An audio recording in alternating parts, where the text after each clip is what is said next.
Hello, everybody. James here, Franchise University with Shane Douglas, episode 9. And in our ever-changing format, as we do with this show, just to keep everybody on your toes, this week is going to be a news episode. We're going to be looking back through the news of the wrestling world in the last couple of weeks, because I know Shane's got some opinions, especially on TKO's purchase, the amalgamation of WWE and UFC into TKO, and some other stuff as well. But before we get into the news, Shane, good morning. We've been putting the world to rights for another half hour beforehand.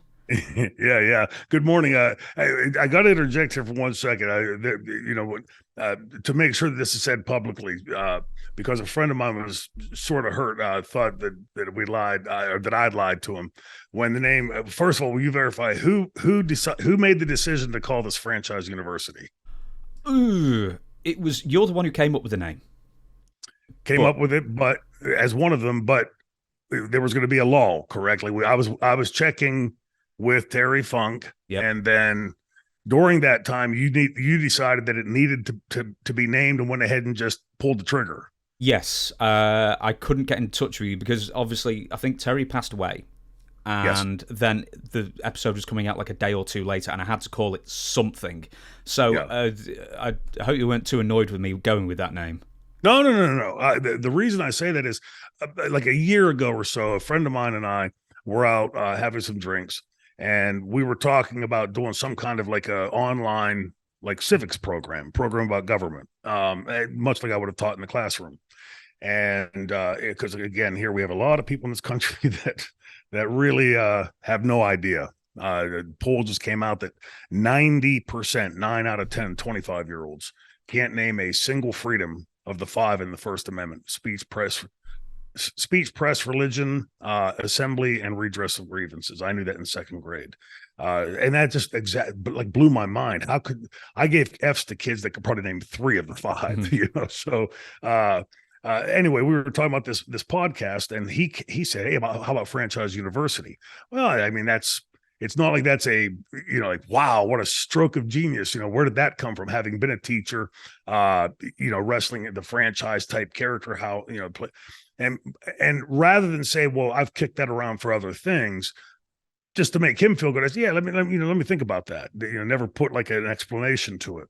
So then when this came out, he contacted me and felt like I had ripped his name off.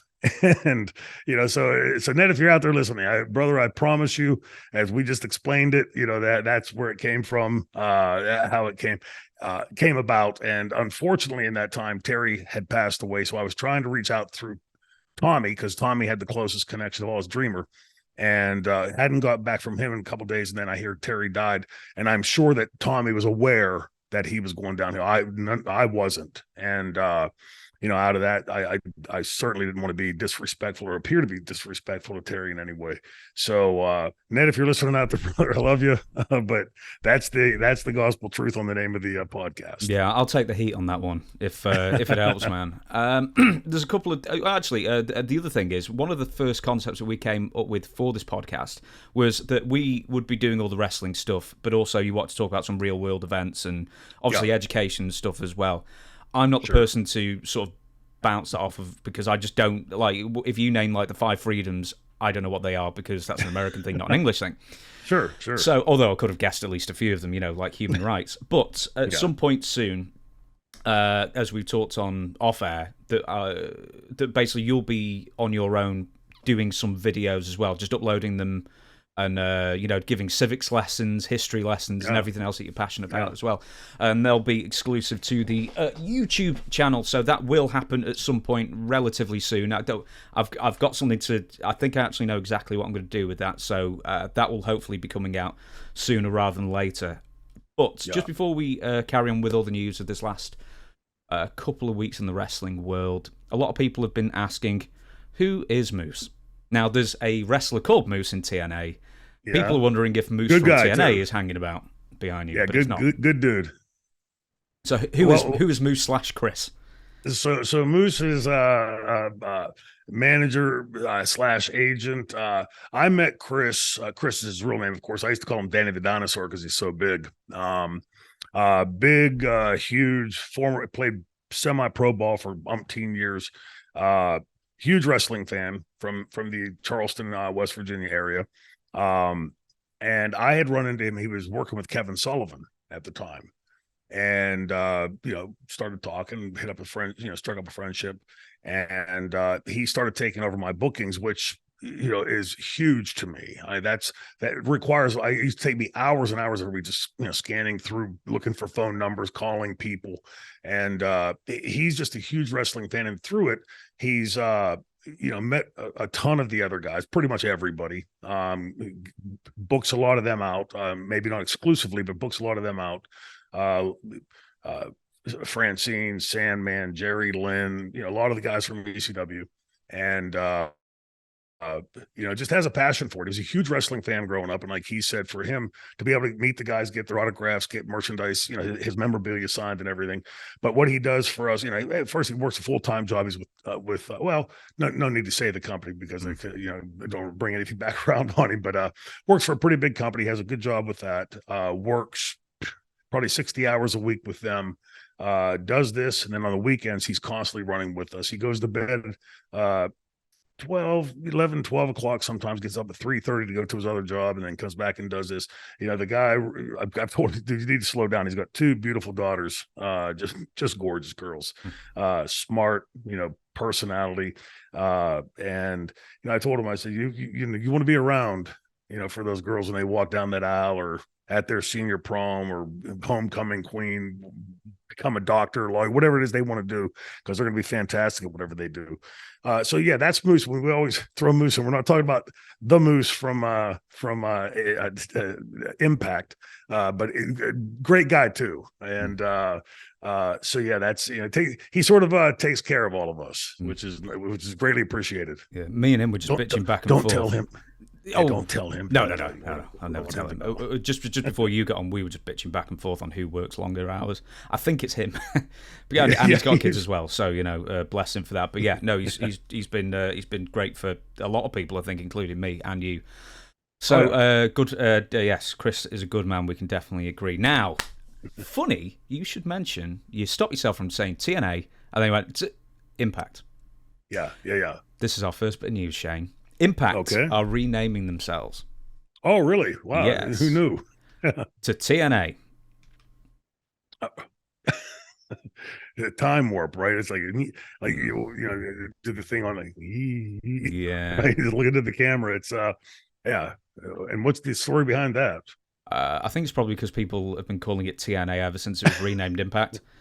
So it's just it's like X and Twitter. I don't think it's ever going to fully stick. So announced on Saturday's Bound for Glory pay-per-view. We're recording on a Sunday morning your time, so this is pretty hot off the press, as it were. Impact revealed the name change in a pre-recorded video.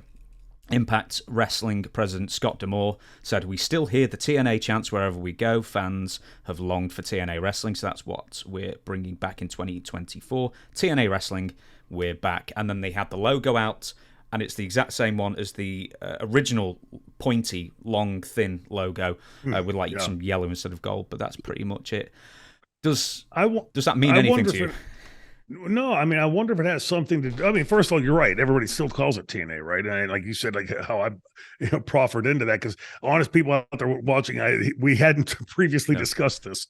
I'm wondering, though, like the way my brain works, was there something with copyright law? That the Dixie Carter, the Carters, possibly. I don't know what. It's been so long since I've looked into that kind of stuff, but my guess would be there probably be something like that it was, owned by to a certain point and then let lapse. And when if I God, it's been 25 years since I looked at that stuff, but I think when like when I had the protections of the franchise, triple threat, and all of that. It was really convoluted. You couldn't just do the franchise Shane Douglas, because then somebody called themselves the franchise James Romero, and that's different. So you had to do the franchise Shane Douglas, the franchise Shane Douglas, triple threat. You had to do all these different things, and then there's I think 51 different classes that you have to do for each one if that you want to protect it in.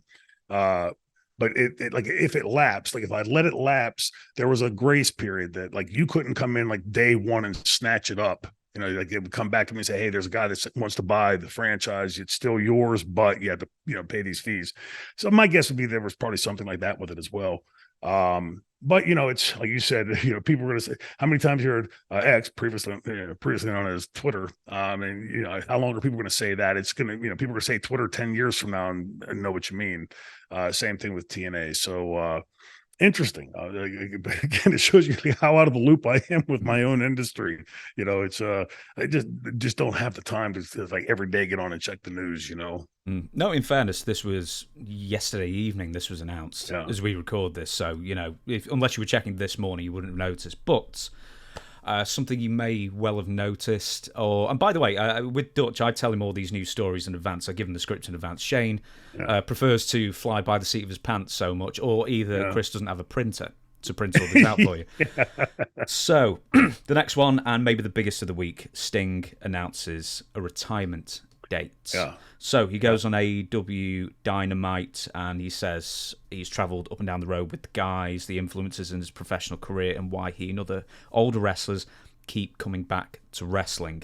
2015 he claims was his original retirement, although I think we've more or less established that he really first tried to retire in 2001, 2002, 2003, then he goes to TNA. And then the big joke is he retired every single time his contract was coming up, and then Dixie Carter paid him another $500,000 a year contract, and then he came out of retirement to go on. But Sting's entire career and his retirement and announcement, and he will be either 64 or 65 when he eventually sort of hangs up the face paint, as it were. Yeah. I mean, big news, right? We're talking about one of the major icons of my generation's time in the sport. Steve, I got to know Steve very well. He's the first person when I went on the road to UWF.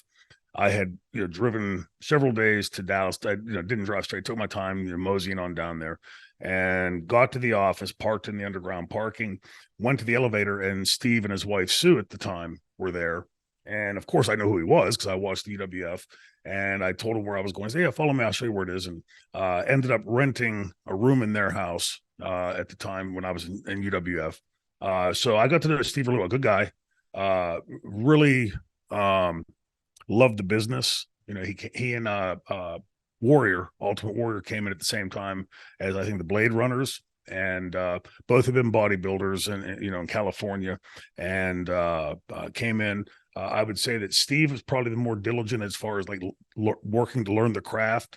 And there's when you hear people say that, like I'm sure Dutch probably talks about that at times, and other people that you speak with. There's no one craft to learn. There's so many different things. If you look at, say, Mick Foley, Sting, the franchise, and Ricky Steamboat, you see 4 very different types of characters. They're all successful to different degrees. Sting was able to take, the base that he had and coming into the business, and come up with a character that really sunk into the imagination of the wrestling fans.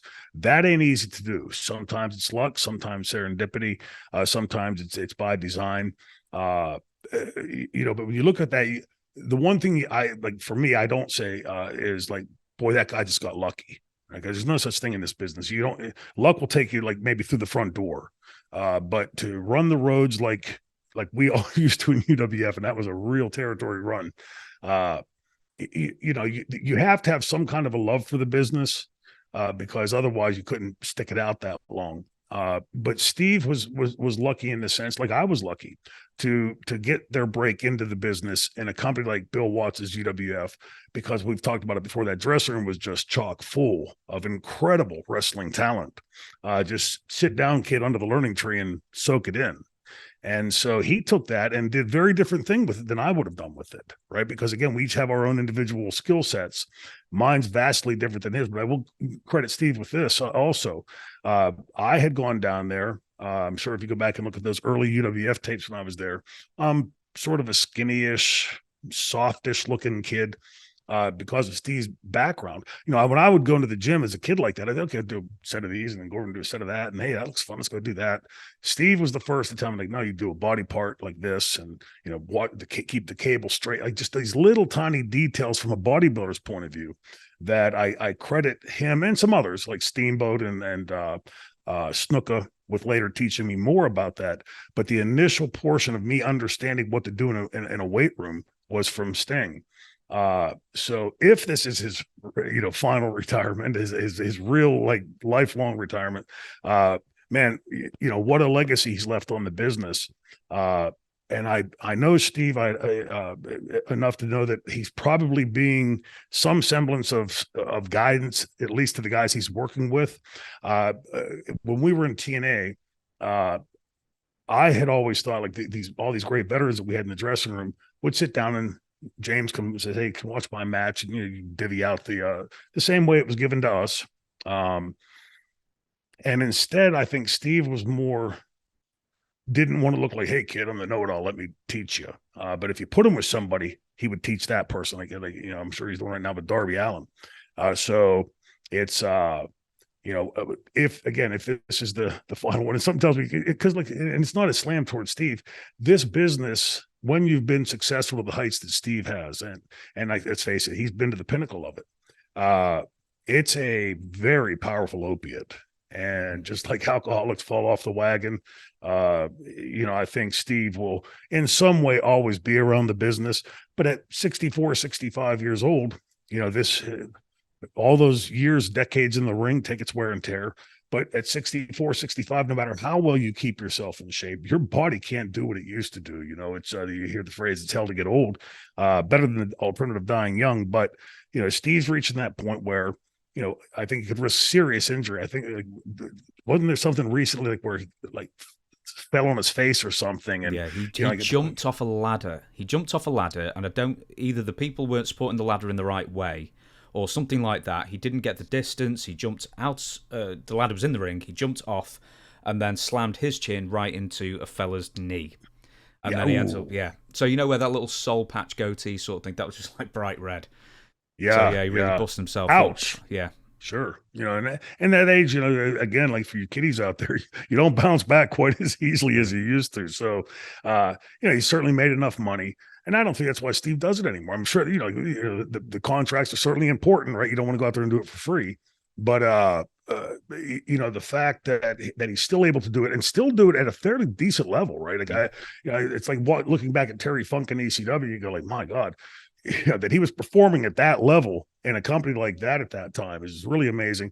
And the same thing for Steve, but for all the younger kids out there in the business, and I don't say kids like condescending, because we're older than you guys,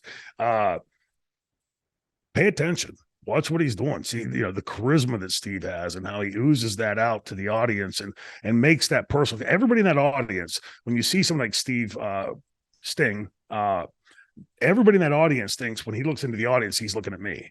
That's called charisma. He's making that personal contact to that audience. So, what a career! If this is the end of his career, kudos. He's left a big mark on it. That ain't easy to do, and especially in this sport. And I wish him again. If this is his retirement, the best retirement that he's deserving of. So, good to hear. Just one thing I want to pick up on what you said before was that he really loved the business. And I think that Sting maybe gets tarred with the same brush as the Ultimate Warrior, who, as you rightly said, broke into the business with. And Warrior's more famous as not loving the business as much as looking out for number one kind of thing. But with Sting, I always felt that, he always seemed to strive to improve. And even there are stories out there where, people working with him had to tell him, when to do the howl, when to do the comeback, and basically it took him a long time to get his timing right in that sense. But some people use that as a criticism, and I say, well, hey, the guy stuck at it for years to try and get better every single night. Yeah, they're definitely. And look, I also had a different take on Warrior. I don't expect that everybody's going to have the same ardor for the sport that I had. I'm sure there's some that have more. And I'm, like Candido and Cornette, right? They could 25 hours a day talking about wrestling. I love wrestling. I can talk about it a good chunk, but I also like to talk about other things, the weather and my kids. And which, by the way, I went to my son's, had their first ever concert in Pittsburgh. Dandovanes played their first gig in their hometown Thursday night. And a person was there from a radio station and, gave me some information for them and stuff. So pretty exciting. Anyway, but with Ultimate Warrior, there's this mindset that he wasn't saying as in love with the business as say like somebody like I was. But I think, and I could see there were times when Steve would be off-putting or not Steve, Jim would be off-putting to people, but to me that it always seemed like that was like a defensive shield. That you walk into those dressing rooms, especially back then, you got Jake Roberts and this litany of just amazing talents around, and you're running to the ring and shaking the ropes, right? So you're very well aware of who's better than you in that dressing room, and there's always this perennial, ongoing thought that I'm never going to be as good as Harley. I'm never going to be as good as Steamboat. I'm never going to be as good as this person or that person. And I think that was Jim's sort of wall to put it up there, like to cut it in between that. I don't think it was that he disliked the business or whatever. The business can be, as we've talked about many times on the show, incredibly intimidating, especially when you're a young person walking in there. And when you walk in there and you realize, yeah, I ain't as good as that guy. It's so that's my 2 cents on Jim Hellwig. Again, though, left a huge mark on the business. A lot of fans are going to remember that character for a long, long time.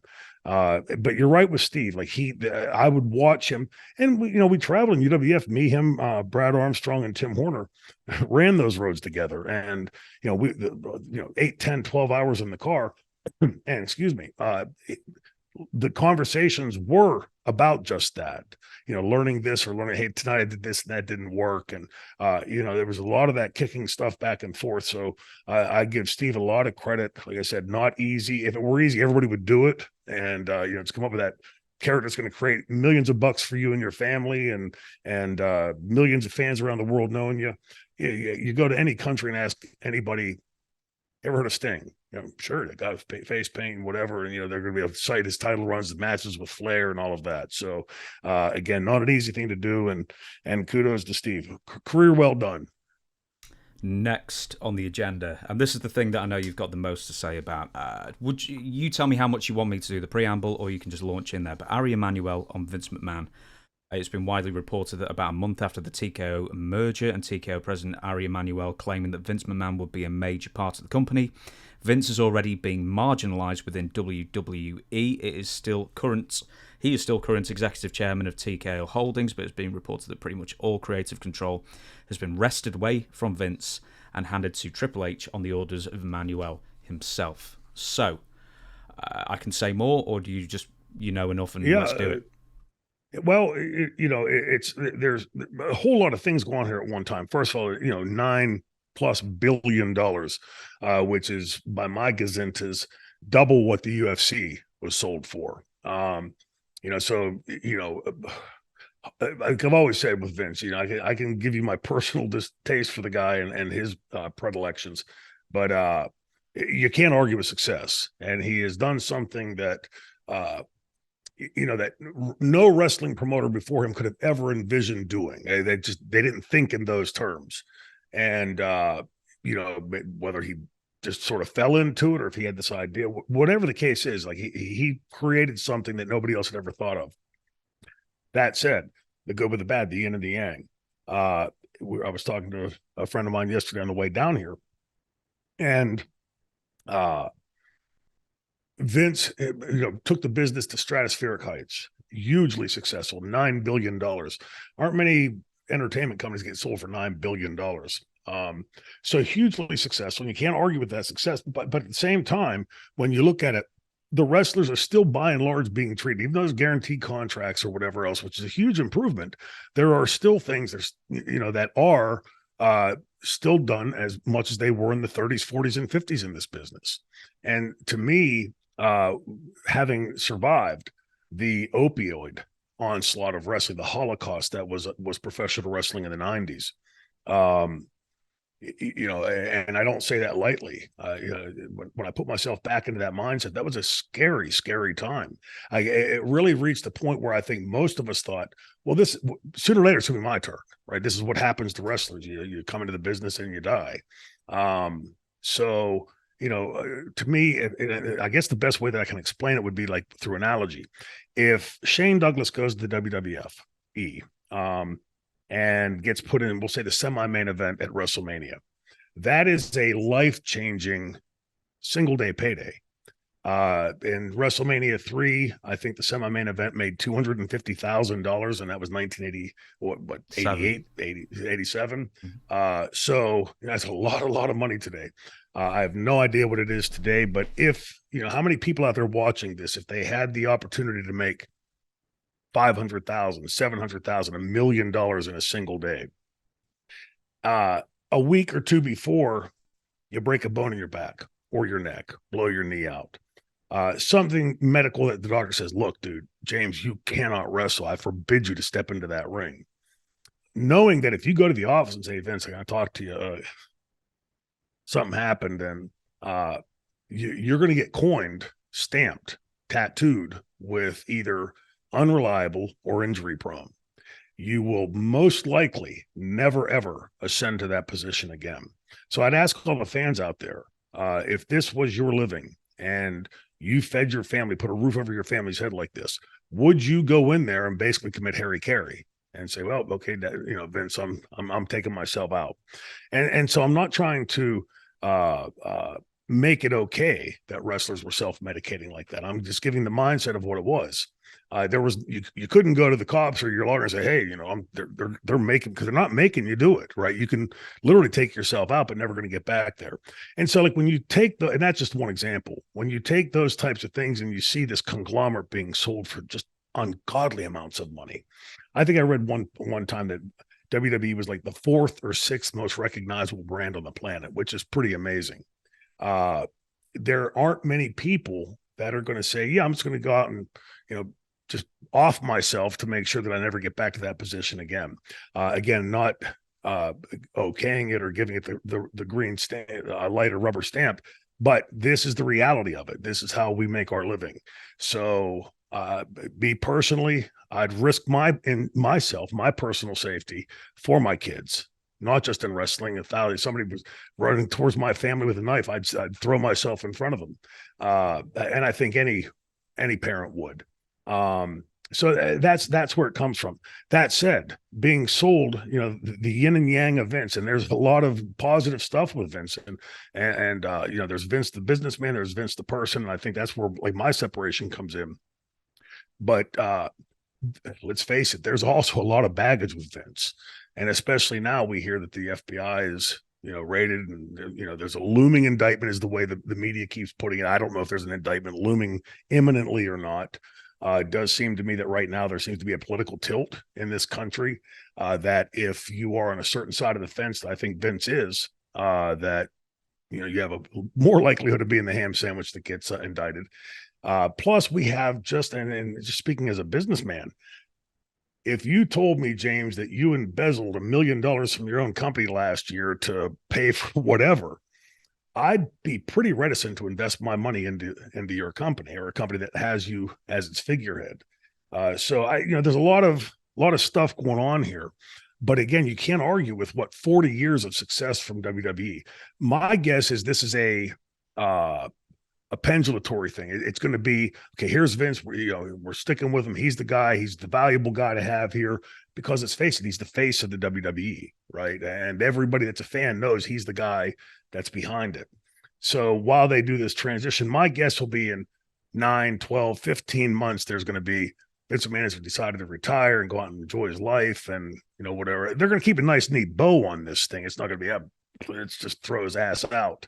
But I can't see him being there long term, because in this day and age, with the allegations of what the money was embezzled for and what the looming, again, the media's looming indictment says, that you can't be a publicly traded company and have somebody like that in a very high, powerful position that's allegedly done these types of things. So my guess is it's transitory. It'll be, while we smooth it over, we're transitioning from this to that. And it makes perfect sense to me that Hunter being named. I'm sort of surprised that his daughter wasn't. Maybe it's because of the same name. No, she's long gone. She's long gone out the company now. She's entirely divorced from it all at the moment. Yeah, at the moment, right. But it seems to me that Hunter, if you like Vince McMahon's business policies and the success, let's face it, Hunter would be the guy that you say, well, sat under that learning tree and, sort of divvied that off to him and Stephanie. So it wouldn't surprise me to see if Stephanie makes a return. But it would seem definitely to be the logical thing that to go to Hunter, because Hunter's been so instrumental in the back for 10, 15 years in that company. But I personally, and I've been wrong on a few things before, I can't see that publicly traded company, amalgamation, TKO, sticking with Vince McMahon 5 years from now and saying that, okay, this is why we have him here. A lot of baggage. And when it's your own company, you own 51% of the stock, pretty easy to say, I'm going to stay here. I've heard it's down to 14 or 16%. 16, yeah. So, okay. So that's 49 and down. You're in the weak man position. And, but again, there's for every business, there's a PR, there's a side of the company that faces the public, right? That the public looks in and sees. And, Vince McMahon, for better or for worse, has been an incredibly successful businessman in growing the WWE. I just can't see long-term them wanting to keep him around. But also, like, from Vince's point of view, we always say in the business, like, okay, you got all this money, like, why not just go out and enjoy it? I'd want to travel the world. I'd want to go see the pyramids, do stuff like that. And Vince is a workaholic. So he'll stick around, I think, as long as they allow him to stick around, which I think is going to be a huge question mark as to how long that will be. I'm going to mention a couple of other things and then going to bring it back to Vince. So one of the big stories at the moment in Wall Street with this TKO Group Holdings Inc. is that the stock was at a high of $105.50 on Tuesday, 19th of September.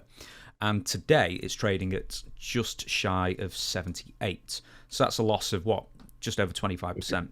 So Ari Emanuel, and some of this was made public, but I'll get to Vince in a second. But other reasons apparently why they're claiming TKO stock is down is one, WWE SmackDown's rights fees in the last cycle that was sort of finalized a few weeks ago was only a 40% increase on their previous payment rather than 50 to 70% that Wall Street were hoping for. And also, which probably makes less sense, is that obviously with the UFC arm, Saudi Arabia has just acquired MMA promotion PFL. Although in that case, it really is just nothing compared to UFC, but still that may have spooked people. But one of the big things, and this is Ari Emanuel himself, mentioned Vince McMahon as one of the reasons why TKO stock was down, which isn't a great sign for Vince, was, apart from the federal investigations that we don't know what that's happening with at the moment, Vince owns 16.4% interest. Has a 16.4% stake in TKO stock, and he can sell it at any time. Yeah. There's no caveats for him to, go to the company and have to work it out or anything. No, he can can flood the market with stock, in theory, and make, at the moment, $2.5 billion, and then see you later, and then he can basically kill the rest of TKO's, remaining stock by flooding the market. So that's I think that's one of the reasons why Ari is mentioning Vince McMahon specifically, and why they're almost afraid of him at the same time. Yeah. Well, there is a reality to this, and let's face it, there is a history of this, not just with Vince, but with the McMahon family, right? Throw out 1 million shares, buy them back when it's down. With 16%, even though it's still in the minority, vast minority portion of ownership of the company, with no linchpins to have to, hold on to this for, there's no agreement with the company saying, rather than you just go public and sell this stuff, we can do that, or you have to do this or that. If you put that out there, that's going to dilute every stock that's out there. And if that's strategically timed, and Vince is a strategic person, he could really, draw, like right now, down what you said, 25%.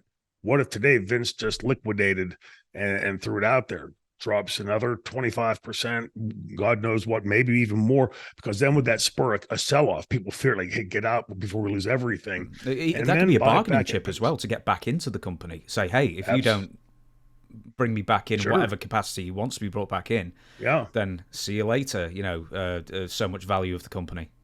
Yeah, it's I'm sure with a $9 billion deal, there had to be a ton of really intense negotiations going on, because I'm sure the average person out there would say, well, why didn't they put some kind of, because most people, like in any kind of like a C-suite position or whatever, are going to have those linchpins. Hey, you can't dump, you can't dump more than say 10% of your stock at any one time or whatever.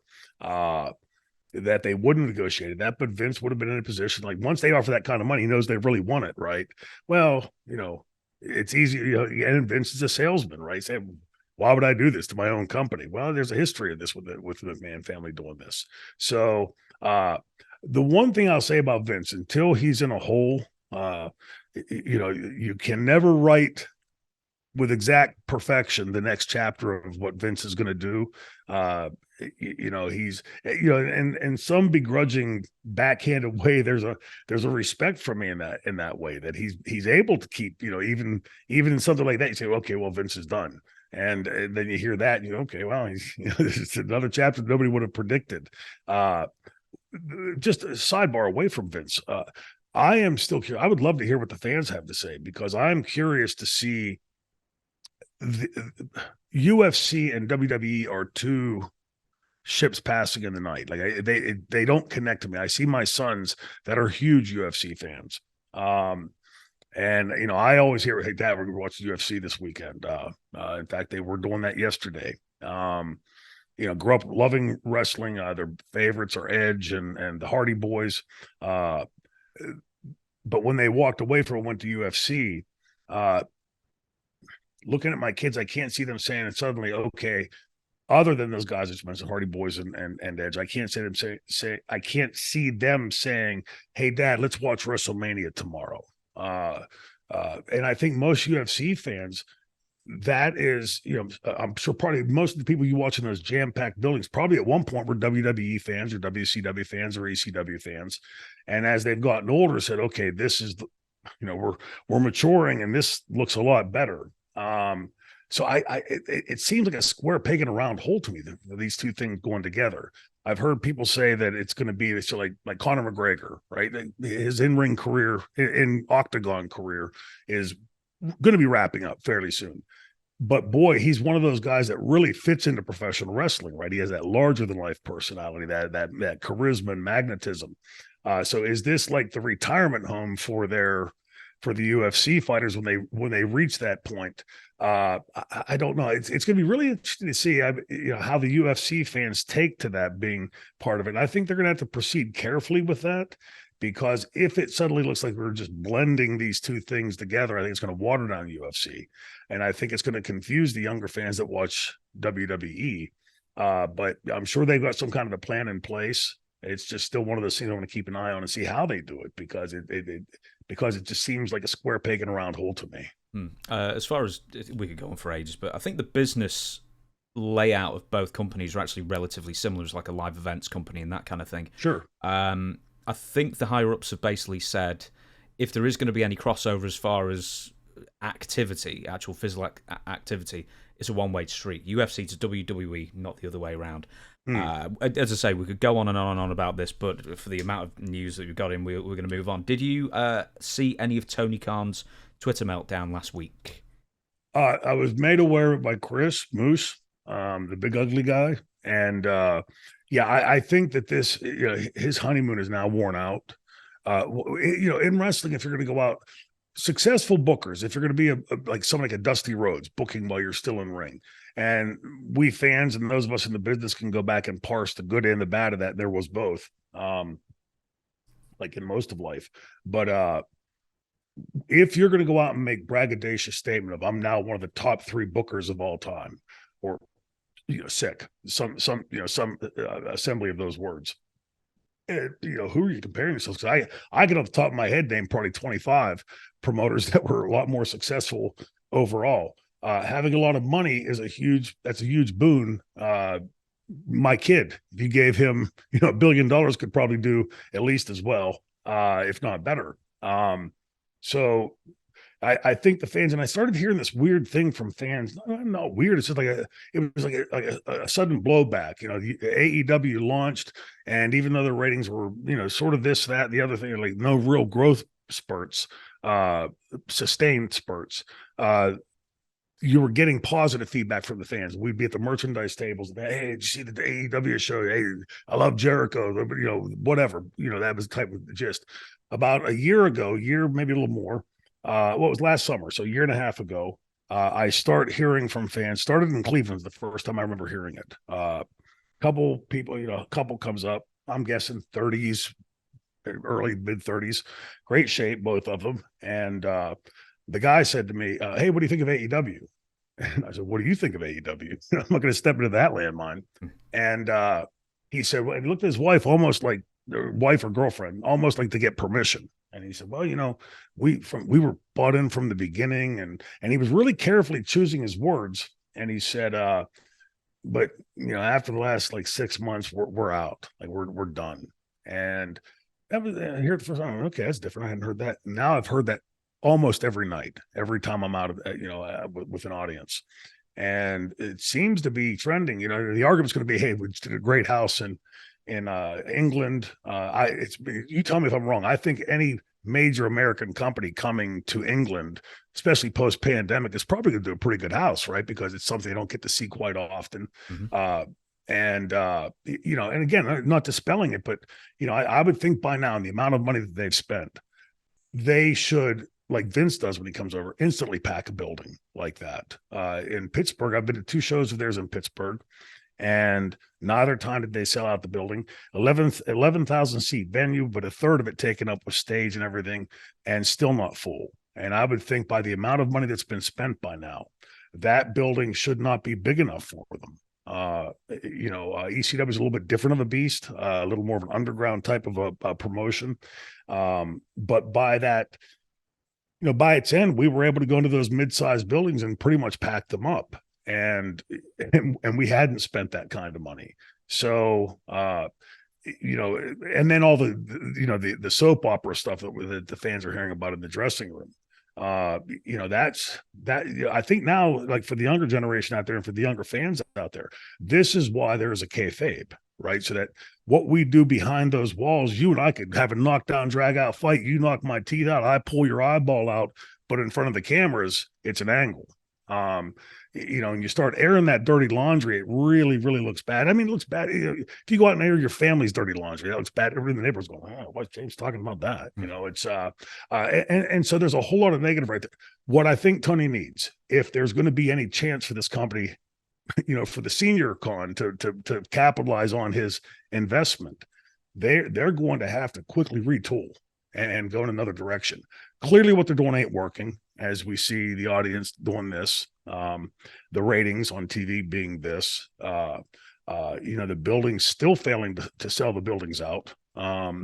If they're going to they're going to have to retool quickly, and it's going to take somebody that's got that I don't want to say heavy hand, but somebody that's in control. When, again, not that I'm advocating the style, but when we were kids in Bill Watts' dressing room, you damn well knew who was in charge. And if you didn't like that, there's the door. And I'm not advocating that has to be it. I believe firmly in respecting everybody's input. But ultimately, if I'm working for James and you come to me and say, "Okay, Shane, tonight I want you to put Moose over and I want to do it in 3 minutes and this is how I want it done," I can say, "Well, James, like here's the counter to that." But if you say, "Okay, I appreciate that, but still we need to go this way." Well, since you're the guy paying the check and writing the check to me, ultimately it's going to come to a point, no matter how vociferously I fight for my position. Okay, I'm giving you what you want, because otherwise you can find somebody else to do it. And I think the AEW, they have a lot of talent there, and their production is incredible. But money will get you that. But like Dominic used to tell us, you can go to the ring with the best ring music. You can have the nicest tights and boots, the best ring jacket or robe. But when you step through those ropes and the music stops and you take that robe off, as Dominic would say, you damn well better know how to work.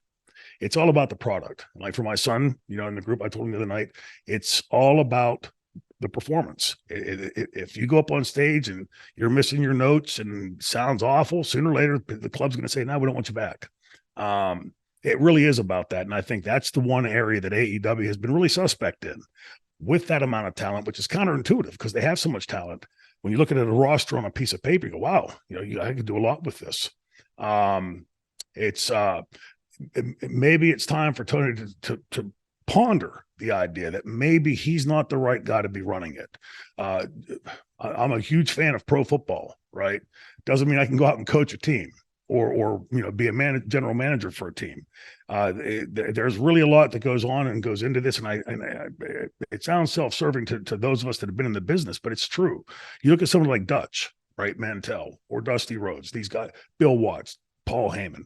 These are people that have spent a ton of time in and around the business, really their whole lives, their whole professional lives. And so when you go to Dutch and say, hey, we need to create a character that does something like this, and I want it to be a person about this big, and I want him to wear, dress like that. And when Dutch comes back and says, well, I would change this to that, maybe tinker this and tinker that, and boom, do that, he probably has a pretty good idea what he's talking about. And you see, like in our business, even in WWE, with all due respect, I'm not qualified to write a sitcom or a drama for Hollywood. So I don't know how a writer for Hollywood is built to be a writer for professional wrestling. If you've never done it and you've never been in that ring, and you got a certain time frame that you've got to be in that ring and out, and you've got to present this stuff, and halfway through you get kicked really hard in the head or slammed on your head or something. You can't stop and go, oh, time out. Can we start over? We got to get this right. You've got to drag it through to that end.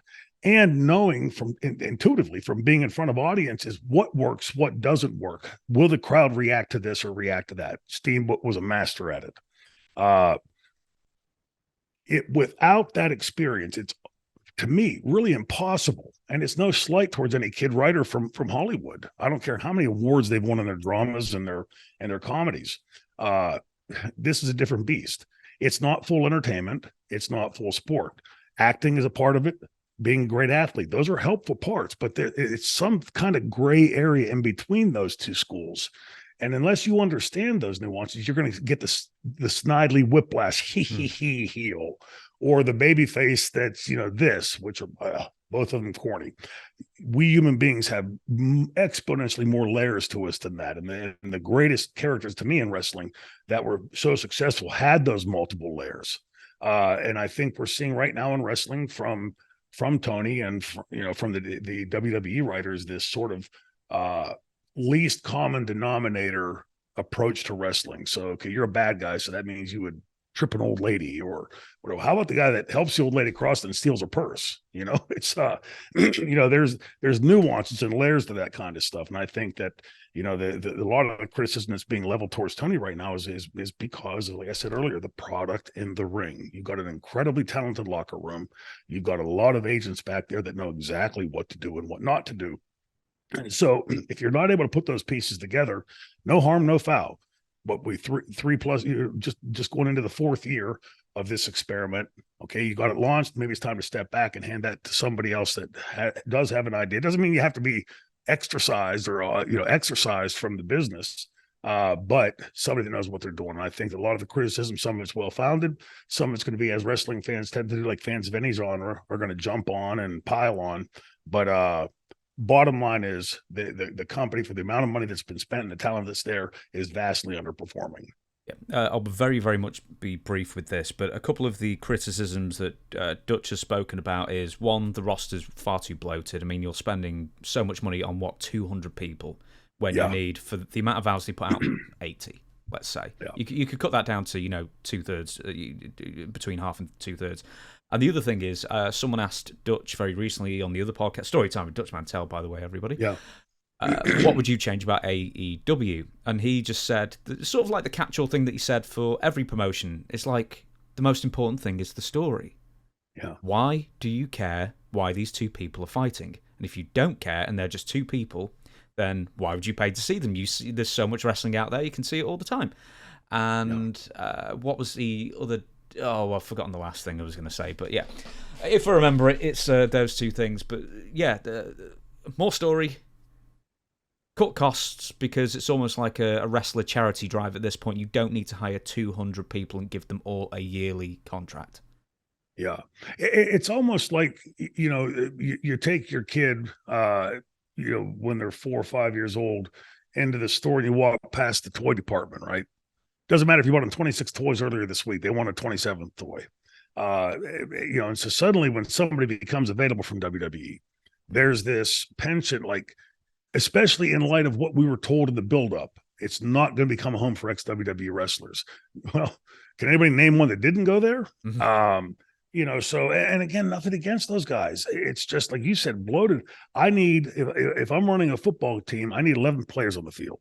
Probably a couple backups in case somebody gets hurt. So I need 22 plus, 30, 40. You can certainly run a team with that. You don't need 200 on the sideline. And, and plus on television today, far less time than we had. What's it down to? 42, 44 minutes per hour. So, when you're getting into those numbers, you can only present so much. And if in any business, if you have even a drama, we'll say, or a sitcom, if James Romero is a star on this sitcom, and you're on this episode, but then we don't see you for 4 more episodes, you sort of get forgotten in those 3-4 weeks. And then they come back. We got to spend time to get you back, get the fans back into you. But if we can keep you floating through there, whether predominantly or just even a cameo, but you can't cameo 200 people in a 40-minute show weekly. So, it really does come down to, what do you need? What do you want to be? If you want to be, this type of a company, then you need those types of wrestlers. You want to be a sports entertainment company, you're going to need those kind of sports entertainers. But you can't sort of be this all things to all people and expect that that's going to somehow catch fire. It might catch a little fire with that semblance that you're playing to, and that other semblance over there, that other sector that might be interested in that. But then you got this huge chunk in the middle that ain't interested in either of that. So you can't be all things to all people. But if you put out a product that has a very specific direction, very defined characters, storylines like Dutch, you just said, that attract you, that draw you in, that's the kind of thing that will draw people to the table. And I would dare say, from the things that I've seen, and again, I don't watch on a steady basis, it's been a whole lot of what looks like independent spot monkey type, flash in the pan. Here's this person. You won't see him again for 3 or 4 or 5 weeks. And when you look and you see, like an MJF, for the guy's size and everything else, on paper, this guy should not work in wrestling today. And yet he's going out there and he's caught fire. And a little newsflash to everybody in the dressing room watching that and wondering, all the fans out there, he's playing an old school heel.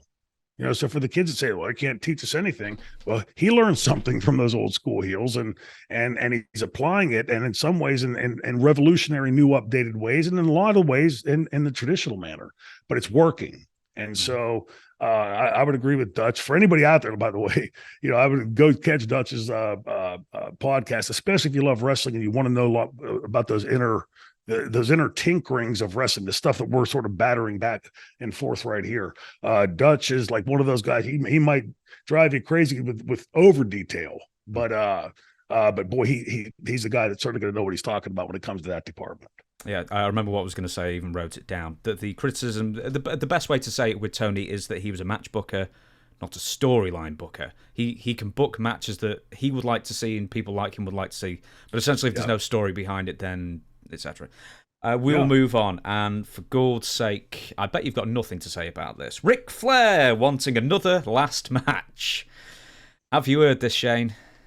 I had. Well, that's been really kicked around and bandied about since not long after the last one. Well, let me give you the quote. So this was an insight with Chris Van Vliet. Rick said, "I want to wrestle again right now. Isn't it crazy? I feel like because Ricky Morton, the guy that I should have chosen for my last match, would have been great. You know that what the best thing for me about it was is I forced myself to really get into shape. They gave me a goal, and I just attacked it. I didn't stop drinking or anything, but I was training literally 3 hours a day." I see you laughing in the corner of my eye there. 5 days a week in the ring, or I was doing the sled, the ropes. Yeah, I got my bench press up to 2 1/4. I mean, from being dead to all that was pretty cool. I'll read I've got like 4 more paragraphs, so I'll read just a bit of it. When the last match started to go wrong. In fact, actually, we can go on the last match again at some other point, but Ric Flair wanting to get back in there and basically having a redo. Yeah.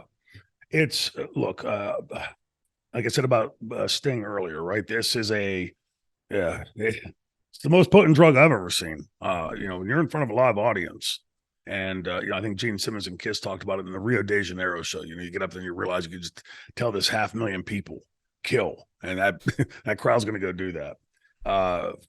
When you've been to the level, if you've been the guy that's the enhancement talent, But when you've been to the level Ric Flair has, right? I mean, that, he's imbibed in a lot more of that drug that I'm talking about, that opiate that I'm talking about, than most of us have, right? Because he's been to the stratosphere in the business. Damn near impossible to walk away from and go cold turkey on. You're never going to want to completely walk away from it. And I maintain that Rick doesn't need to. He is going to always be the elder statesman, or should be the elder statesman of our business. I love Terry Bradshaw. What an incredible quarterback for the Steelers. I don't want to see him playing for the Steelers today. Comment on him, go down and interview some of the guys, do whatever. There's a lot of ways to interact. But for me, and I guess it's part of my medical school training that Rick says that I didn't have. When you have a pacemaker, when you've been at death's doorstep, as Rick was, when you need to be put into a medically induced coma to save your life, understand that there are very scant few that come out and have any kind of quality of life after that. So again, he's hit the Powerball. Right, he's able to still be around for his kids and his grandkids. He was given 5%. Well, something like 5% chance of coming out of that, let alone coming out of that as physically okay as he is now. Yeah, and able to still get in the ring, after that. But when you go back, and I didn't watch it live, but I had gone back and watched it for one of my other podcasts that I had at the time. You could definitely see there's times he's struggling in there, and and that's nothing against his opponent. My thinking is, you watch that and you see his family and his, friends sitting there right there in the front row.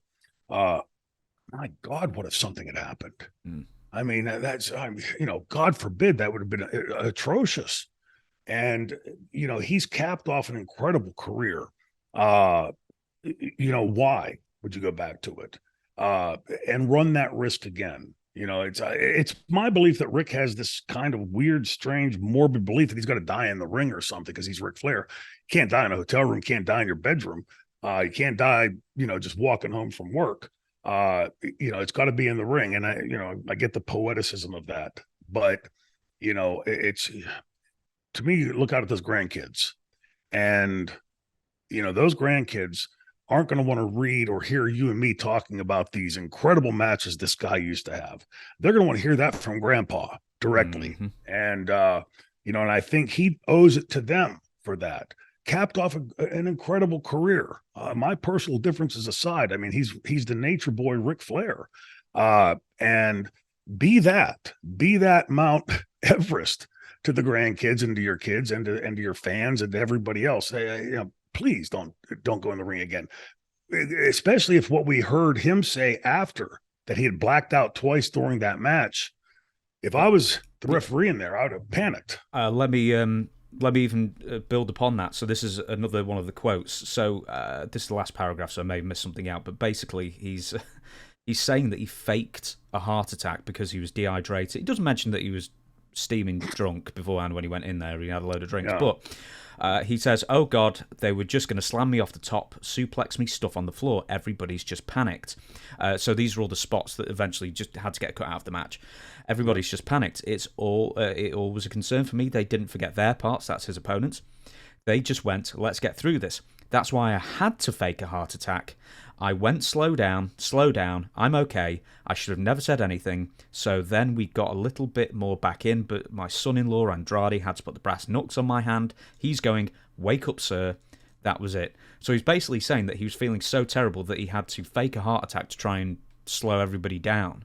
But I mean, he does come up with a different version of events every single time he's interviewed with this as well. So, yeah, as is his working ways. But you put these pieces of the puzzle together. You don't need to be an MD or a DO to say this is like a really bad combination of things. And I would, if nothing else, out of respect for your fans, out of respect for what you'd accomplished in the wrestling business. I mean, why? I mean, the answer is the payoff, right? Someone's gonna hand him a chunk of money to do it. Yeah, but do you get it? Can you still sympathise with Rick? Yes, he's in his 70s and everything. Yes, he's physically really not up to it, or on game day he wasn't up to it. But do you still understand where he's coming from in that sense? Yeah, I do. Yeah, like I said, this is when it's like what they say in the mob, once you're in, you get try and they pull you back in, right? You know, when you've been to the levels, and I've never been to that level. It's I've watched it from a little bit below, and it's an amazing peak of a career. And there was a time when Ric Flair was the measuring stick in the business. If you're going to call yourself a great wrestler, you was going to be in comparison to what Flair was doing. And be proud of that. I mean, my God, he was, in many ways, he set the stage for what wrestling would become in the 80s and 90s and beyond. Be proud of that, be that elder statesman. But again, like I don't think there's anybody in Pittsburgh clamoring for Terry Bradshaw to come back, or Ben Roethlisberger for that matter. If we could have them in their prime, that's one thing. We're not going to get Ric Flair in his prime. We're not going to get Terry Bradshaw or Ben Roethlisberger in their prime. So dabble around it, be that elder statesman. There's a million ways that you can interact with it, but I can sympathize with when he's 150. Hopefully he makes it too. He's going to want to get in there. That's the nature of being in this business. It's so hard to put into words and explain it to the fans that so adore this business. But being, and we'll talk about it in a different episode, watching him, one of Ricky and I's matches last night, I'm watching it, and there's such like a fond draw there. Like, boy, if I could step right back into that screen and go back to that, because it was so special being in the ring with Ricky and in front of those fans. And I think you can see it in our faces. We're all, four of us, having fun. And, you could tell that Rick loved being in the ring, and he was phenomenal at it. But, there's a reality that comes, with this life. If you get to the point where you can look back at your career and not be in that hole earlier, like so many of our friends, sit back and revel in that. It's he's got the podcast now, and none of it is ever going to suffice. It's never going to completely replace. I was doing this podcast is great, and I love reliving these memories, but it's never going to completely replace the feeling of being in that ring. But we got to experience that feeling in the ring. We had that opportunity. The fans gave that to us. So, I'm not saying like, not perform in some respect, but when it's beating the dead horse. But if you've been put in a medically induced coma and, all these things that we've talked about, that's the kind of the kind of gift horse you don't look in the mouth, right? OxyContin should have killed me. The amount of that I was taking during those 5 years that I was taking it should have killed me. There's no medical reason that I should be here right now with the amount that I was taking. I ain't looking that gift horse in the mouth. The fact that I'm still here for my kid, the fact that I could go see my kid play football last week, that I could go watch my kid play in an actual paying show in downtown Pittsburgh. Man, that's damn near as close a high as being in a main event at a pay-per-view. And I'm sure in some respects bigger. If you could say to me right now, okay, you could be back with Ricky Steamboat in the main event and having great matches with the Hollywood Blondes, or watch your kid in a show in Pittsburgh, or watch your kid on the sideline, high school football. I'll take those two. I'd love to do all three of them, but if you're only going to let me do two, I'll take those two because I have the memories of the third one. So, I like I said, and it was heartfelt when I said it at the time when I found out that Rick was in this condition, I put into the coma. I wished him the best. Our differences aside, we've seen enough people die. I wish him the best, and like I said before on your show, mm-hmm. I want him to find whatever happiness it is he's looking for. Clearly, if he's wanting to get in the ring again, he's trying to find something to replace that feeling, and nothing's going to ever completely replace that feeling. But I would think just turning and seeing those beautiful grandkids and watching them grow up, I marvel at watching my kids. So I think enough said about that. To me, please put the last match behind you. Be the elder statesman. Be that sage that you could be for our business. I think it's badly needed right now, and none better than Ric Flair could do that. We've actually got a decent amount of time, so we'll get through a few more bits of news. Have you seen the Von Erichs film trailer? I had seen the trailer, yes, and it gave me goosebumps. It really did because again, I knew Kerry so well, but I was coming up in the business when I first heard about David dying in Tokyo, and was in the business and stepping into the business when. This recurring awful curse on this family had just kept happening and kept happening. And then knowing Kerry so well, and when he committed suicide, it threw me, because having traveled, when you're on the road, you talk about just about everything. And Kerry he did not shy away from talking about those tragedies in his family. And he used to tell me on suicide, you can't do that, man. And right, God don't allow that. So when I heard that he had done that, and Kerry was a good guy. I know Kevin esoterically, also a good guy, but I didn't know David. I didn't know the other brothers. I had met Fritz once or twice, but like a kid, hey, how you doing? That's an awful thing that you place on a family. And I'll say this about Kevin: when we were working on that promotion, trying to get it off the ground for Las Vegas, we were in touch. We desperately wanted to work with Ross and Marshall, and Kevin was very much the doting father that I would be. If I'm going to let you have my kids, I'm going to make damn sure you're not going to let happen to my kids what else has happened. And, as a father, Kevin, good job. But I'm eager to see the show in a weird backward kind of way. I know the story. I know the story intimately well. But I want to watch and see it, because I think, if nothing else, Kevin shows a redemption in this, right? I mean, there's a perseverance there that he could have easily succumbed to. He could have easily gone down that same path and would have just been another chapter in that tragedy, but instead gets completely away from it. And now has two sons that he's guiding into the business and looking out for.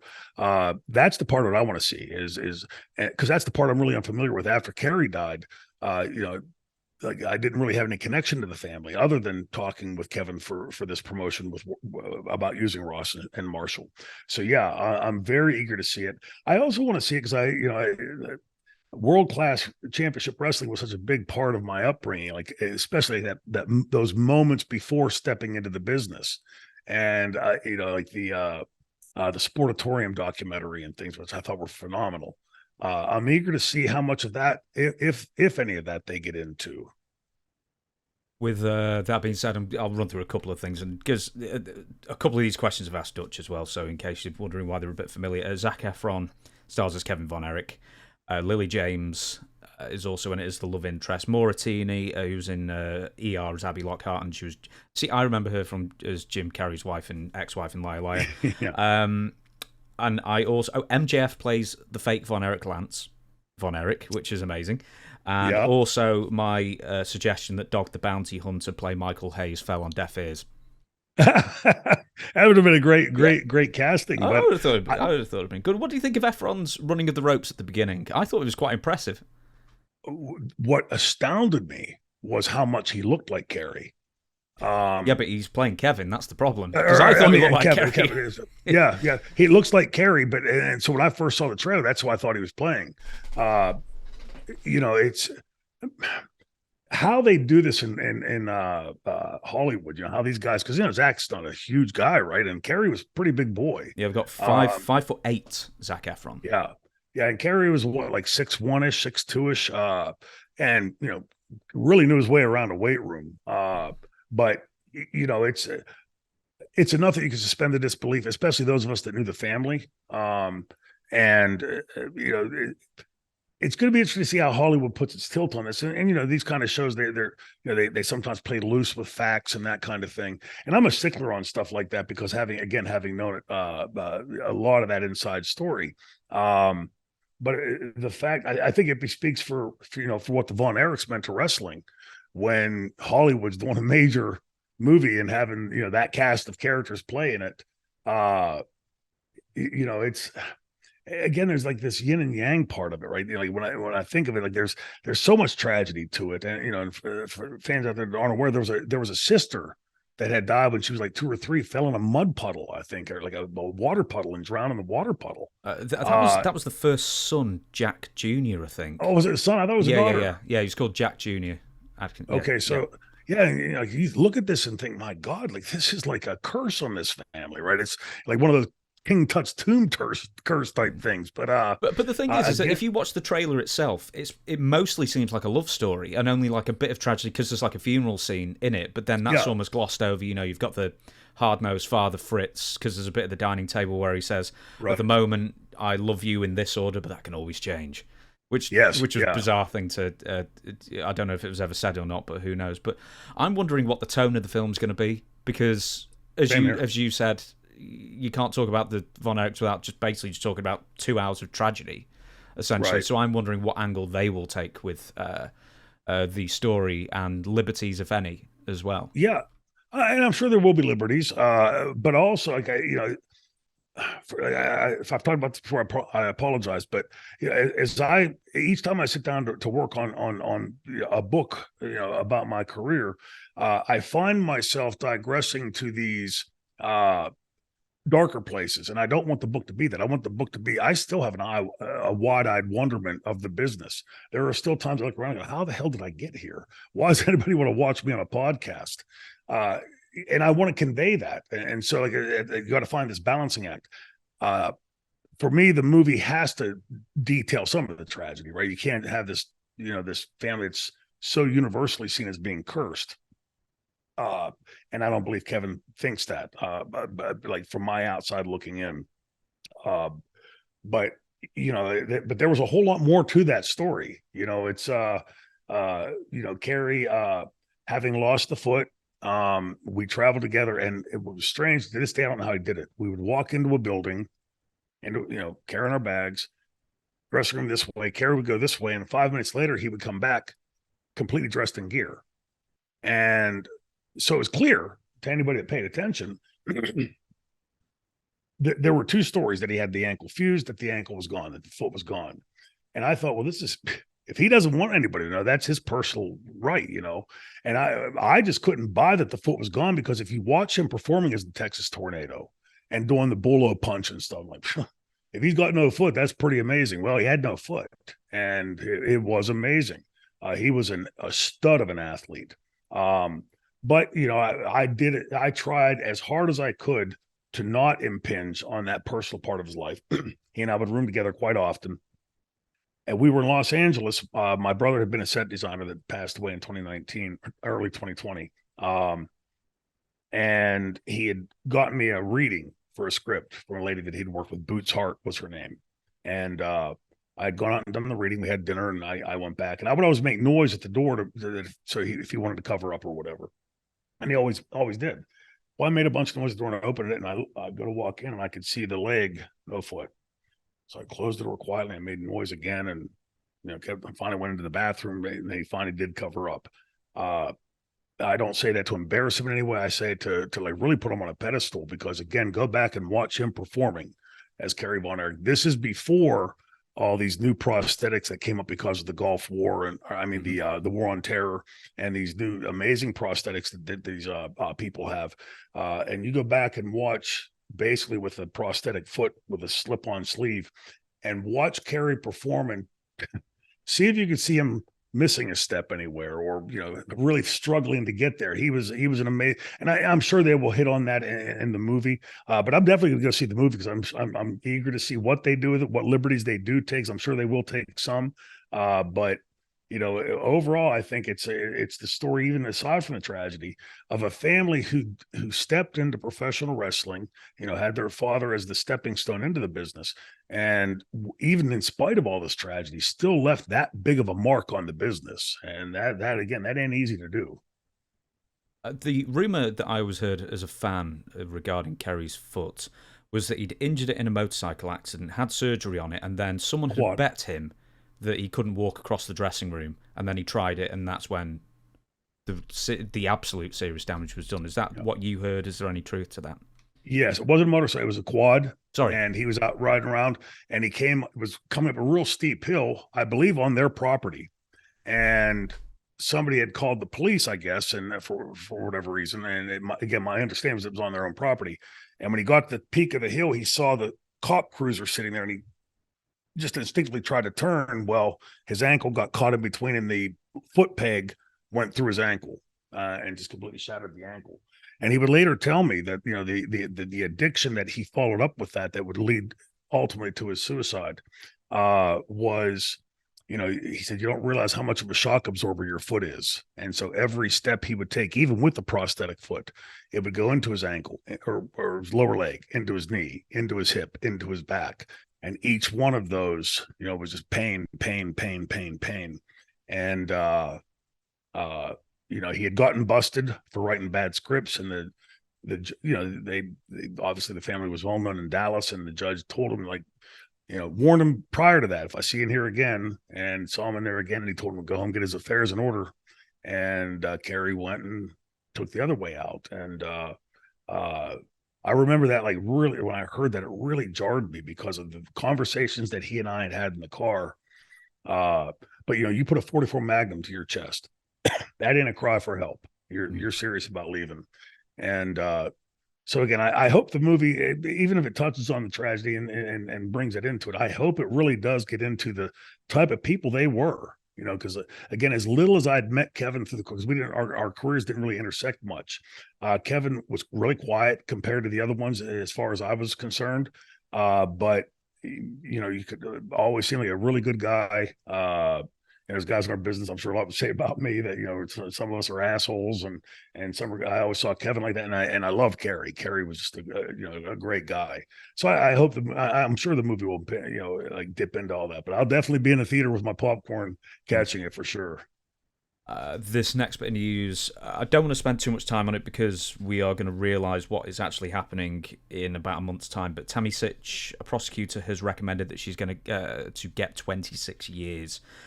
Calling the WWE Hall of Famer a danger to society, a prosecutor is asking that Tammy Sonny Sytch be sentenced to the maximum penalty of 26 years in prison for driving drunk in a crash that killed a man last year.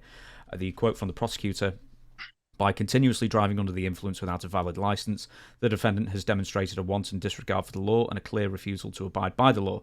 The state believes that the maximum sentence is the only way to protect the community from the defendant's repetitive and dangerous actions, wrote Assistant State Attorney Ashley Terwilliger.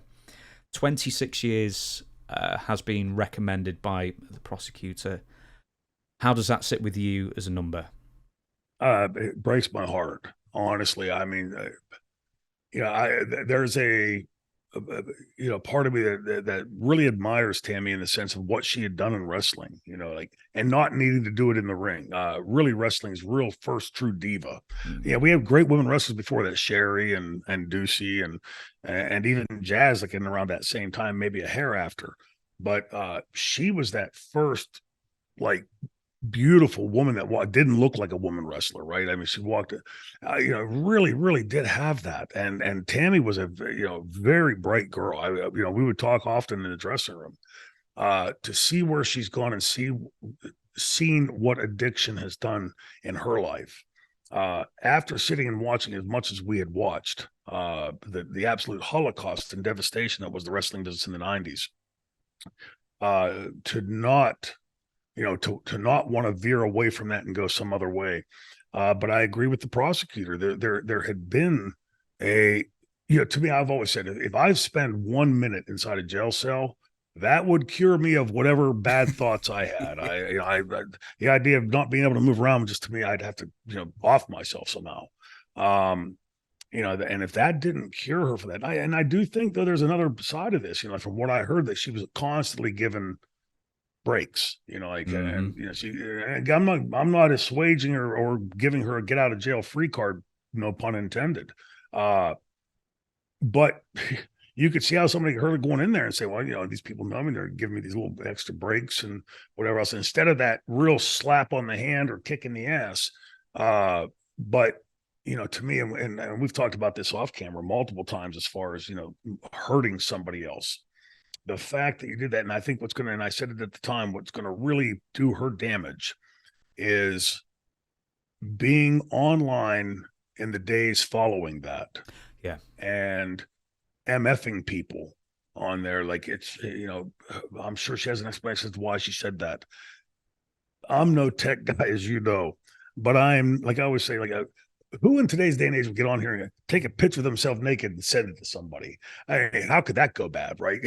Universally, as that happens. But to go on after doing that, like at this point, like this is the time to shut up and be quiet and stay the hell off social media. I think it's going to come back and haunt her. The fact that there was multiple times this happened, and the fact that she was doing it, showing no remorse whatsoever. And then even at one point, didn't she blame the guy that she killed? Like it was somehow his fault. Yeah. And that's the kind of thing. And I'm sure Tammy doesn't really believe that. Somewhere in the middle of that intelligent girl she used to be has to know that. If there's ever a time to throw yourself on the sword, I get the whole point of legal strategy going into a courtroom and everything, but that will not play well. I don't know if she's having a jury trial or a trial by the judge to be decided by the judge. I don't see it. I don't think a jury will take kindly to that, and I don't think any judge will take kindly to that because again, this multiple occasions, and as the prosecutor says, there's a wanton disregard for the rule of law. And really for the safety of the residents in that area, anywhere she's around. I guess the question I would put to anybody out there, and would you want your children playing on a street that Tammy's going to be driving down? Mm-hmm. And I think that's, again, I don't want to sound like I'm demonizing the girl, but what she did was awful. And there was no reason for it to have happened other than just wanton disregard. And I had said back when it first happened, somebody was saying, and maybe Francine and I were talking. So I was talking with somebody and they were saying, well, it's like, 5-6 years. I said, well, she's going to get more than that. I can't imagine she can get off that easily because of all those extenuating circumstances. The fact of the matter remains that we sit here today and we talk about there's a person that is in a grave because of somebody else's actions.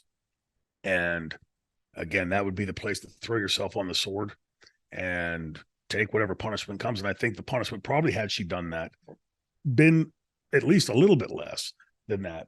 Now, understand, the recommendation from the prosecutor doesn't mean that that's what she's going to get.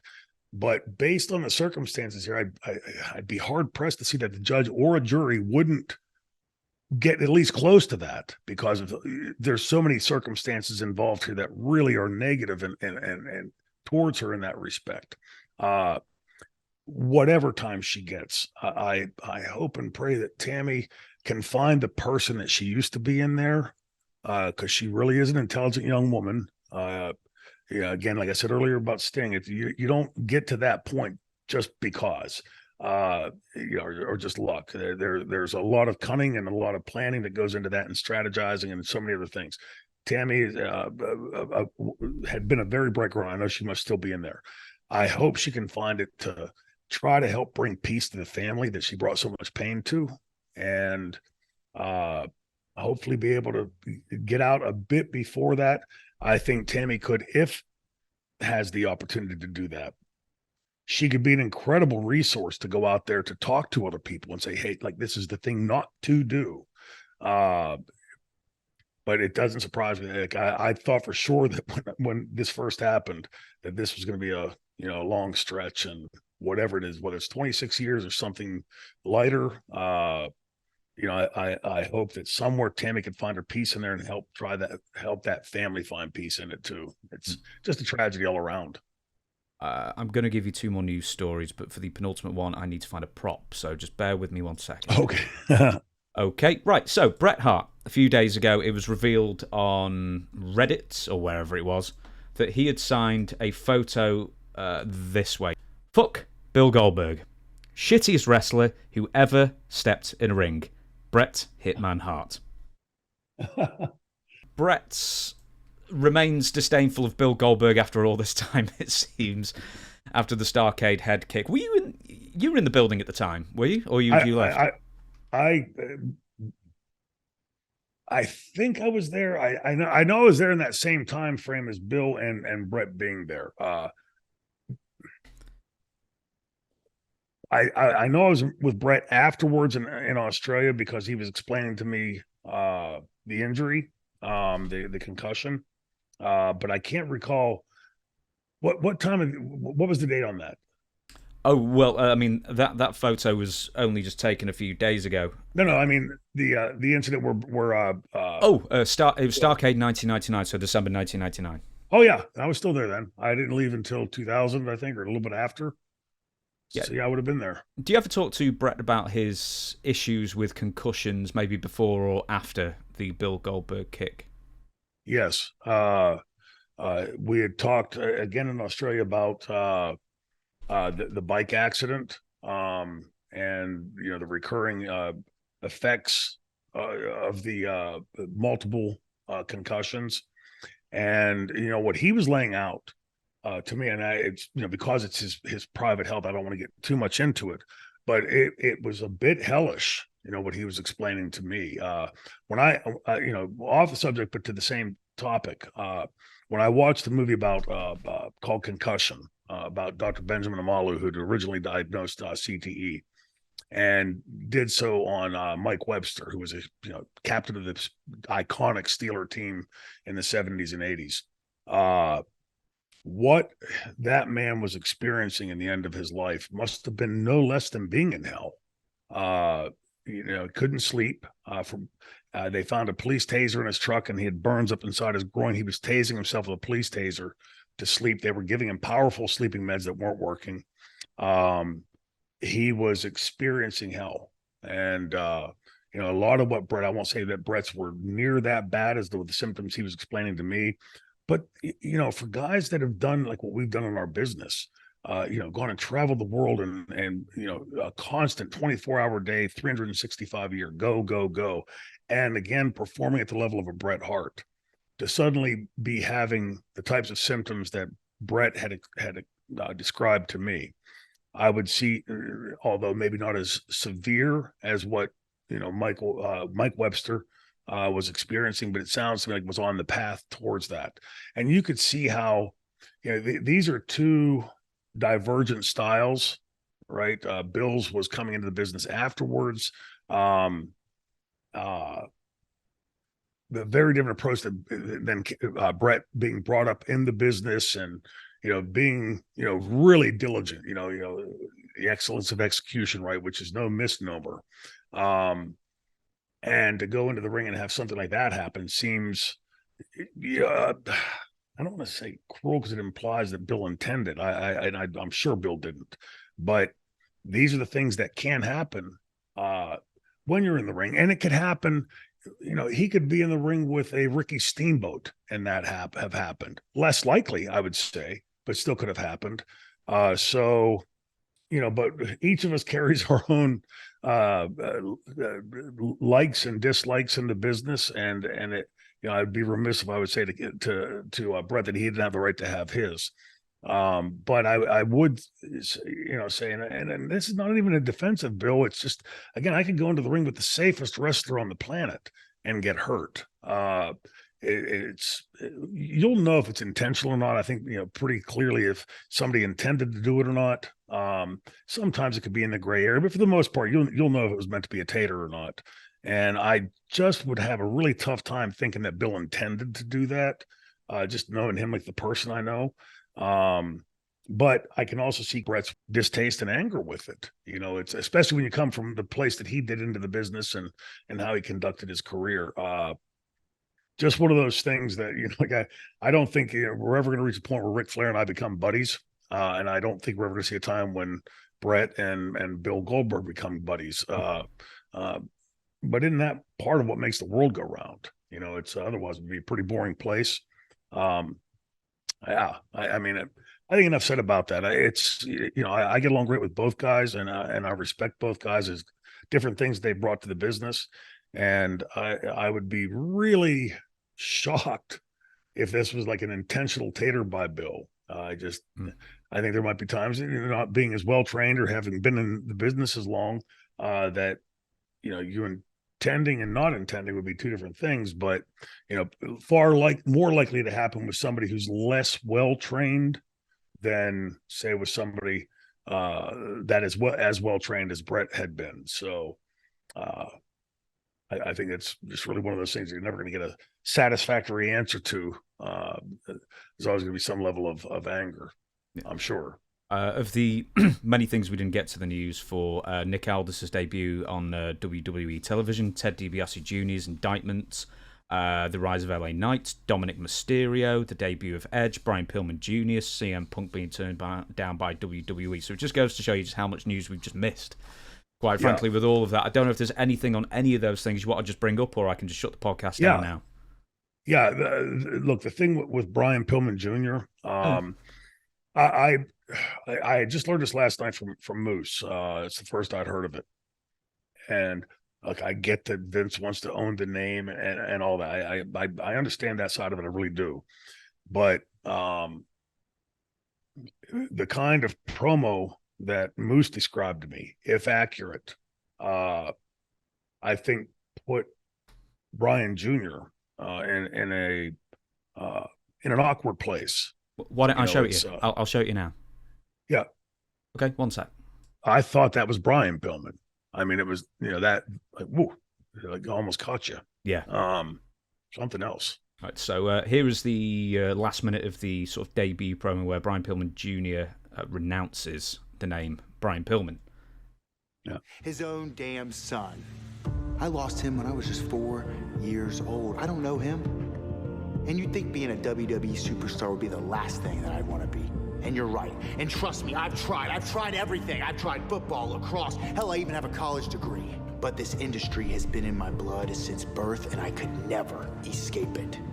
I've got no choice but to embrace it. I have no choice but to inflict pain on the very business that has brought me so much grief. But when they see this face, I don't want them to think about my dead father. I want them to think about me. I'm nobody's junior. And from this day forward, I'm gonna take on the last name of the real man who raised me, the real father figure in my life. And his name was King. And now so is mine. There you go. Well done. Yeah, pretty intense. Yeah, it's and boy, what a full circle that'll be in character development, right? If the writers there are smart enough to carry it through to bring him back to re-embracing it. Not nearly as bad as described to me as I thought. And kudos to Brian. I mean, that was well delivered. Good promo. Okay, I don't know if you saw my face. I was, sort of like, ooh. No, you were on it the entire time. While that video was playing, you were on. Yeah, it's because I hadn't seen him being able to do one of those before. So a good step in the right direction. To me, and there's always this time we blur the lines between our real lives and everything. In ECW, we did so many things that fans could say were tasteless, right?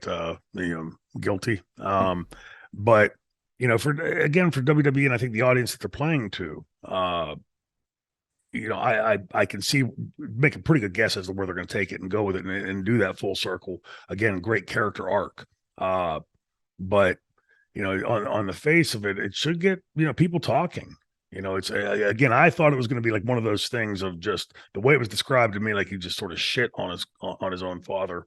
And maybe he did in other parts of that promo. I don't know, but that to me looked much more like a wrestling promo instead of an exorcism. I just have always been floored by like when Kurt Hennig's kid goes up there and they call him. I get the whole copyright point of it. I really do. But if your last name's Flair or Steamboat or Douglas or San Martino, it's pretty hard to go in and say, well, I'm Joe Smith today, and you don't know who I really am. It just seems like there's a strangeness to that to me that I don't think I'll ever be able to warm up to.